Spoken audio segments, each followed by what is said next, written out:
Hello दोस्तों, कैसे हो आप। आज हम क्लास 11th बुक हॉर्नबिल का first chapter the portrait of A lady ये देखेंगे। इसके राइटर है खुशवंत सिंह। खुशवंत सिंह का डिस्क्रिप्शन जो होता है वो बहुत ही विविड होता है। उनकी एक बुक है ट्रेन टू पाकिस्तान, वो बहुत ही फेमस है। और एक और उनकी किताब मैंने पढ़ी थी, बुक मार्क ऑफ विष्णु। तो उनका राइटिंग स्टाइल जो है वो बहुत ही विविड डिस्क्रिप्शन देता है। इस चैप्टर में उन्होंने अपने और अपनी दादी माँ के बीच जो बॉन्डिंग है, फ्रेंडशिप का जो बॉन्ड है, उसके बारे में उन्होंने वर्णन किया है। तो ये एक ऑटोबायोग्राफिकल अकाउंट है जिसमें वो अपने बचपन की बातें और अपनी बचपन में अपनी ग्रैंड पेरेंट्स यानी दादी के साथ, ग्रैंड मदर के साथ किस तरह का उनका बॉन्डिंग है उसके बारे में ये एक विविड डिस्क्रिप्शन इन्होंने दिया है। तो इस चैप्टर में कुछ इवेंट होंगे और हम स्टेप बाय स्टेप उनको पढ़ेंगे। तो दोस्तों, इसमें एक जो थीम निकल के आती है वो है न्यू जनरेशन और ओल्डर जनरेशन की। तो यहाँ पर राइटर जो है वो न्यू जनरेशन का है और ग्रैंड मदर जो है वो ओल्डर जनरेशन की है। तो फर्स्ट फेज में हम देखते हैं इस चैप्टर में, तो उन दोनों की बॉन्डिंग बहुत अच्छी होती है जब वो गांव में रहते हैं। तो यही है, ओल्ड एज में और न्यू एज में पहले बॉन्डिंग अच्छी रहेगी। सेकंड फेज में जब वो शिफ्ट हो जाते हैं तो यहाँ पर ये इंगित करता है, ये रिप्रेजेंट करता है कि नई जनरेशन जो है एक समय के बाद उसको कुछ और अट्रैक्ट करने लग जाता है और वो अपने उस कार्य में लग जाती है, उसके इंटरेस्ट कहीं और होते हैं। तो सेकंड फेज में हम देखते हैं तो राइटर जो है उसने इंग्लिश मीडियम स्कूल ज्वाइन कर ली है और अब वो म्यूज़िक भी सीख रहा है, साइंस भी पढ़ रहा है। और यहाँ पर एक चीज़ निकल के आती है कि ओल्डर जनरेशन में और न्यू जनरेशन में एक कन्फ्लिक्ट जैसा आ जाता है, जहाँ पर वो एग्री नहीं करते एक दूसरे से, उनके मानक अलग अलग हो जाते हैं। तो दादी को ये बात पसंद नहीं है, ग्रैंड मदर को ये बात पसंद नहीं है कि उसको म्यूज़िक सिखाया जाए। वो ल्यूड एसोसिएशन मानती है इसको, हेरलोट्स और बेगर्स की मोनोपोली इसमें मानती है। तो ये दर्शाता है कि ओल्डर जनरेशन के आइडियाज़ या आइडियोलॉजी जो है न्यू जनरेशन से किस प्रकार डिफरेंट है, जबकि न्यू जनरेशन इस तरह का कोई भी डिस्क्रिमिनेशन नहीं कर रही है, चाहे वो करियर को चूज करने से लेकर हो या कुछ और हो। तो ये हर काल में एक डिफरेंस न्यू जनरेशन और ओल्डर जनरेशन में आता है। थर्ड फेज में यहाँ पर देखिए कि ग्रैंड मदर ने अपने आप को बिजी कर लिया है कुछ अन्य कामों में, और यहाँ पर क्लियरली एक लाइन लिखी गई है कि grandmother accepted her seclusion with resignation. Resignation का मतलब है स्वेच्छा से, सब्र करके, और सिक्लूजन का मतलब है एकांत। तो ये हमारी सोसाइटी में भी देखने को मिलता है। एक टाइम ऐसा आता है जब न्यू जनरेशन अपने कामों में, प्रोजेक्ट्स में, कंपनी में, नई चीज़ों में के पीछे दौड़ती रहती है या लग जाती है, और लगना भी चाहिए उसको। तो ओल्डर जनरेशन जो है, जो कि उनकी आइडियोलॉजी एक अलग ट्रेडिशनल वे में चलती है, वो क्या करती है, अपने आप को विड्रॉल कर लेती है। ये आप हमारी सोसाइटी में एग्जांपल्स हमेशा देख सकते हैं। तो दादी ने अपने आप को सिक्लूजन में विथ रेजिग्नेशन यानी स्वेच्छा से कर लिया। ये सोसाइटी में, समाज में आपको हर जगह देखने को मिलता है। तो ये भी एक इसकी इम्पोर्टेंट थीम है। यहाँ जो राइटर है वो न्यू जनरेशन को रिप्रेजेंट कर रहा है और जो ग्रैंड मदर है वो ओल्डर जनरेशन को रिप्रेजेंट कर रही है। सबसे पहले खुशवंत सिंह जो हैं वो अपनी दादी के बारे में बता रहे हैं। तो उनका बायोग्राफिकल स्केच भी दिया है, साथ ही उनकी कुछ पर्सनैलिटी ट्रेट्स के बारे में भी बताया है। तो वो बताते हैं कि गांव में कैसे वो और उनकी दादी रहते थे, उनकी दादी कितनी बूढ़ी दिखती थी और वो बताते हैं कि इतनी बूढ़ी दिखती थी कि उससे ज़्यादा और बूढ़ी नहीं हो सकती थी। साथ ही वो अपने दादाजी के बारे में भी बताता है, जिनकी एक पोर्ट्रेट उनका मेंटल पीस के ऊपर लगा हुआ है, जिसमें वो उनके सफ़ेद दाढ़ी है और उस दाढ़ी में बेस्ट पार्ट ऑफ द उनकी चेस्ट का ढक रखा है और वो इतने बूढ़े नज़र आ रहे हैं और इस तरह के नज़र आ रहे हैं कि कोई भी व्यक्ति, लेखक ये बता रहा है कि कोई भी व्यक्ति ये कल्पना नहीं कर सकता कि इस व्यक्ति के वाइफ भी होगी या बच्चे भी होंगे। उस तरह के उस शॉर्ट के आदमी वो लगते नहीं हैं और वो लेखक ये कहता है कि वो इस तरह के लगते हैं जैसे उनके केवल बहुत सारे ग्रैंड चिल्ड्रन ही हो। साथ ही अपनी दादी के बारे में भी जब लोग कहते हैं कि उनकी दादी अपने यंग दिनों में, जब वो यंग थी तो बहुत ही यंग और प्रीटी सुंदर थी, लेकिन लेखक कहता है कि जब से मैंने होश संभाला है और मैं देख रहा हूँ दादी वैसी ही बूढ़ी थी और जितनी बूढ़ी वो हो सकती थी उतनी हो चुकी थी। तो इस तरह से वो अपनी दादी का वर्णन कर रहे हैं। साथ में वो ये भी बता रहे हैं कि उनकी दादी जो है थोड़ी झुकी हुई थी, स्टूप्ड थी और वो एक हाथ अपना हमेशा वेस्ट पे रखती थी अपने स्टूप को बैलेंस करने के लिए और दूसरे हाथ से रोजरी बीड्स को हमेशा टेलिंग करती रहती थी, यानी कि माला फेरती रहती थी या प्रेयर करती रहती थी। फिर वो उनको गांव में उनका अपना रूटीन बताते हैं कि उनका रूटीन था कि दादी हमेशा उनको उठाती थी, स्कूल के लिए तैयार करती थी और साथ ही साथ प्रेयर गाती रहती थी ताकि वो प्रेयर जो है लेखक को भी याद हो सके। उसके बाद में स्टेल चपाती यानी रात की रोटी, बासी रोटी और मक्खन से ब्रेकफास्ट होता था। कुछ स्टेल चपातीज वो अपने साथ स्ट्रीट डॉग्स को फीड करने के लिए ले लेती थी और साथ ही साथ वो लेखक का जो स्लेट है और उसके राइटिंग के जो चीज़ें हैं वो भी साफ़ सुथरा करके रात को ही तैयार करके रख देती थी और उनको वो उनको हैंड कर देती, हैंड ओवर कर देती थी लेखक को और लेके जाती थी। तो गुरुद्वारे में या टेंपल में जाती थी वो। फिर वहाँ पर क्या होता था कि सारे बच्चे लाइन बना के अपने अल्फ़ाबेट्स याद करते थे और दादी जो है वो वहाँ पर प्रेयर करती थी। वापसी में जब वो लौटते थे तो वो जो स्टेल चपाती अपने साथ ले जाते थे वो स्ट्रीट डॉग्स को डालते थे, जो कि उनको टेंपल के दरवाजे पे ही मिल जाते थे और फिर वो कुत्ते आपस में लड़ते झगड़ते रोटी के लिए उनके घर तक आ जाते थे। तो ये रूटीन उनका गांव में रहता था। अब लेखक की जीवन में एक टर्निंग पॉइंट आता है। क्या पॉइंट आता है? उसके दोनों पेरेंट्स जो हैं वो पहले ही सिटी जा चुके हैं और बाद में वो उन दोनों को भी, लेखक और उसकी दादी को भी, ग्रैंड मदर को भी वहाँ पर लेकर आ जाते हैं। तो शहर आने के बाद में लेखक का एडमिशन एक इंग्लिश मीडियम स्कूल में हो जाता है और तब दादी उसको स्कूल छोड़ने नहीं जा सकती। उसका रीज़न है कि अब लेखक जो है एक मोटर बस में जाता है, तो उसकी ज़रूरत नहीं थी। तो वहाँ से उनकी जो रिलेशनशिप है और फ्रेंडशिप का जो बॉन्ड है वो धीरे धीरे फॉलिंग अपार्ट होने लगता है, धीरे धीरे कमज़ोर होने लगता है।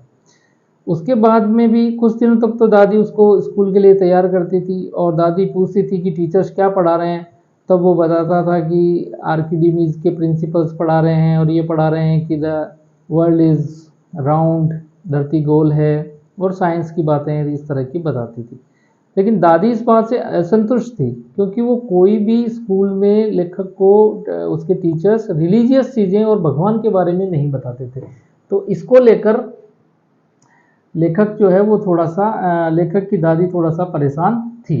बाद में एक दिन लेखक ने ये घोषणा कर दी कि उनको म्यूज़िक भी पढ़ाया जाएगा और दादी जो है वो इसको उसने बिल्कुल अप्रूव नहीं किया और दादी का मानना ये था कि ये हैरलॉट्स और जो बेगर्स हैं उन्हीं की मोनोपोली होती है, म्यूज़िक एक लेवल चीज़ होती है, तो घटिया चीज़ उसको मानती थी दादी। तो उसके बाद में दादी जो है उसका धीरे धीरे लेखक से बातचीत होना कम हो गया और तो उनके फ्रेंडशिप में एक थोड़ी सी दूरियां बढ़ गई थी। उसके बाद में क्या होता है, दादी ने अपने आप को रिफ्यूज़ ले लिया। तो यहाँ पर हम इसके थीम के बारे में भी देखते हैं। तो थीम में देखिए पहले पहले केयर के बारे में बताया गया कि किस तरह से ग्रैंड पेरेंट्स जो है वो ग्रैंड चिल्ड्रन के का केयर कर रही थी दादी, और जो इनोसेंट लव था वो था उसके अंदर। फिर एनिमल्स के साथ या रिलीजियस जो एक्टिविटी थी या रिलीजियस नेचर ग्रैंड मदर का था, वो इसमें दर्शाया गया है, जो कि इसकी थीम भी है। बाद में जब लेखक यूनिवर्सिटी में चला गया तो उसको अपना कमरा घर में मिल गया, उसको अलग कमरा मिल गया, और उनकी दोस्ती जो है grand mother and grand children की, लेखक की, वो लगभग समाप्ति हो गई थी, बहुत कम बातें करती थी। और दादी ने विलिंगली इस अपने सेक्लूजन यानी इस एकांत को एक्सेप्ट कर लिया था। तो यहाँ ये एक्सेप्टेंस वाला जो है, जो नई जनरेशन है और पुरानी जनरेशन है, इनमें एक कंपैरिजन भी आता है। नई जनरेशन के आइडियाज़ अलग होते हैं, उनकी विचारधाराएं अलग होती है, और वो वर्ल्डली चीज़ों के प्रति अट्रैक्ट होते हैं और उनमें बिजी हो जाते हैं। वेयर एज जो ओल्डर जनरेशन है वो फिर अपना सेक्लूजन स्वीकार कर लेती है, एक्सेप्ट कर लेती है। तो यहाँ पर दादी ने अपना जो सेक्लूजन है वो स्वीकार कर लिया था, एक्सेप्टेंस कर ली थी। अब दादी जो है ज़्यादातर समय अपना टेलिंग द रोजरी में बिताती थी या फिर प्रेयर करती रहती थी, और जनरली वो अपने रूम में रहती थी और व्हील पर रहती थी, यानी चरखा काटती रहती थी, जिससे सूत वूत पुराने ज़माने में लोग बनाते थे, धागा बनाते थे, तो वो करती रहती थी। यहाँ जो बात आ रही है कि दादी ने पुराने काम जो लेखक के लिए वो करती थी वो सब छोड़ के अपने आप को प्रेयर में और अपने चरखे में लगा लिया था। सेकंड कि वहाँ पर शहर में क्योंकि डॉग नहीं थे, तो वो फीडिंग के लिए उसने क्या करा कि स्पैरोज़ को वो ब्रेड को क्रम्बल करके उसके वो टुकड़े पीसेस जो होते हैं वो अपने कोर्टयार्ड में डालती थी। तो एनिमल से लव या फिर वही रिलीजियस इसके अंदर एस्पेक्ट लेकर आए, तो दादी जो है अब चिड़िया को रोटी वगैरह खिलाने का काम कर रही थी, तो वही उसका हैप्पीएस्ट आवर होता था। और बर्ड्स के साथ जो है, स्पैरोज़ के साथ उसका बॉन्डिंग हो गया था दादी का। हर दिन नियत समय पे बर्ड्स वहाँ पर आते थे और वो उनको क्रैम्बल करके रोटी डालती थी, और उसके ये जो एक्टिविटी होती थी happiest hour of the day होता था दादी के लिए। साथ ही साथ लेखक यहाँ यह भी बता रहा है कि कुछ स्पैरोज जो हैं दादी के हेड पे भी बैठ जाती थी, सर पे बैठ जाती थी, तो उनको भी वो शू अवे नहीं करती थी, यानी उड़ाती या भगाती नहीं थी। अब तीसरा फेज इसका आता है जब लेखक को बाहर पढ़ने जाना होता है, तो वो विदेश पढ़ने के लिए जाता है, और जिस दिन स्टेशन पे सी ऑफ करने जाते हैं लोग, दादी भी वहाँ पे जाती है, लेकिन दादी बिल्कुल भी इमोशनल नहीं होती है और वो अपनी प्रेयर में ही बिजी रहती है। बस वो डिपार्ट होते समय राइटर का जो फोरहेड है वो चूम लेती है। और राइटर यहाँ पर खुशवंत सिंह लिख रहे हैं कि वो जो मोइस्ट इम्प्रिंट था, तो राइटर को क्योंकि दादी की एज बहुत ज़्यादा हो गई थी, तो उनको लगता था कि अब वो 5 ईयर्स के लिए बाहर रहेंगे, 5 ईयर्स बाद में आएंगे तो दादी को शायद नहीं पाएंगे, क्योंकि उनकी एज में कुछ भी कहा नहीं जा सकता। लेकिन ऐसा हो न सका। फिर लास्ट में राइटर बताता है कि जब वो वापस लौटे तो दादी, जब सब लोग उनको रिसीव करने आए तो दादी भी आई, और इस बार भी दादी कोई टाइम वेस्ट नहीं करना चाहती थी, वो अपना बस उन्होंने क्लास किया लेखक को, और उस समय भी लेखक सुन सकता था कि दादी के मुंह से केवल प्रेयर हो रही है। उस दिन इवनिंग में दादी ने प्रेयर नहीं, तो उसने मिस प्रेयर कर दी, और दादी ने एक डिलापिडेटेड ड्रम ले आई कहीं से, यानी जीन शीन पुराना, जिसकी सैगिंग स्किन थी, ढीली ढाली, और उसको आस पड़ोस की कुछ महिलाओं को इकट्ठा किया, और वो एक special song home coming of warriors जो है वो गाने लगी, जो कि युद्ध से योद्धा जब आते थे, तो हमारे यहाँ बहुत सारे इस तरह के लोकगीत होते हैं, फोक सॉन्ग्स, तो वो गा रही थी। काफ़ी टाइम तक गाने के बाद लेखक और उनके परिवार वालों में समझाया कि ओवर स्ट्रेनिंग हो जाएगी, पर दादी नहीं मानी। लेकिन खैर उसके बाद में अगले दिन सुबह दादी को हल्का फीवर आ गया, डॉक्टर को बुलाया गया, और जब डॉक्टर ने कहा कि ये तो मामूली है, चला जाएगा, बट दादी ने घोषणा कर दी कि उसका एंड जो है अब नज़दीक आ गया। और वो क्योंकि कल शाम को भी उन्होंने प्रेयर मिस कर दी थी, अब वो और टाइम वेस्ट नहीं करना चाहती, इसलिए उन्होंने घर वालों से बात करना बंद कर दिया और अपनी जो प्रेयर कर रही थी उसमें बिजी हो गई और अपनी रोज़री जो बीट्स थी उनको टेलिंग करने लगी। यहाँ पर क्या हुआ फिर, इससे पहले कि राइटर और उसकी फैमिली में कोई भी सस्पेक्ट करता, उससे पहले जो रोज़री थी वो उनके हाथ से गिर गई और अब दादी का जो था एकदम जो है ना चेहरा वो एकदम साफ से दिख रहा था और दादी डेड हो चुकी थी, वो समझ गए। यहाँ पर दादी जो है वो छोड़कर चली गई थी। अब एक लास्ट का जो पैराग्राफ आ रहा है उसमें सिर्फ ये बताया रहा है कि एज ए रिचुअल और एज कस्टमरी उन्होंने उसको दादी को नीचे लिटा दिया ग्राउंड पे। फिर थोड़ी देर मॉर्निंग करने के बाद यानी शोक मनाने के बाद वो लोग अरेंजमेंट्स करने लगे फ्यूनरल का, और उसके बाद उनकी फ्यूनरल की तैयारी चल रही थी। तब उन्होंने देखा कि बहुत सारी चिड़ियाएँ आस्ते में आ गई है और परिवार वालों ने और राइटर की मदर ने सोचा कि ये हर दिन आफ्टरनून में ये स्पैरोज आती हैं तो शायद खाने के लिए आई होंगी। इस चक्कर में या ये सोचकर उन्होंने एक ब्रेड लेके उसको उसके क्रम्स बनाए और वहाँ पर आटे में डाल दिए। लेकिन मज़े की बात यह है कि एक भी स्पैरो ने वो ब्रेड नहीं खाई। वो वहाँ पर बैठी रही दादी के कमरे में कुछ देर, और उसके बाद में जब वो दादी को लेकर चले गए उसकी डेड बॉडी को, तो वो सारी बिना चिरपिंग किए क्वाइटली वहाँ से फ्ली हो गई, उड़ गई सारी की सारी। तो यहाँ पर एक बात देखने की ये लगती है कि एनिमल्स होते हैं उनका भी ह्यूमन के साथ अटैचमेंट होता है, और जो स्पैरोज थी उन्होंने अपने तरीके से दादी के जाने का मॉर्निंग किया या गम मनाया उन्होंने। और लेखक इस अकाउंट को यहाँ समाप्त करता है और लास्ट में वो लिखता है कि जो सुबह स्वीपर ने मॉर्निंग में वो सारे ब्रेड्स के टुकड़े जो हैं वो ब्रूमिंग कर दिया उस तरह से। तो इसका मतलब ये था कि स्पैरो ने एक भी ब्रेड नहीं खाया उधर।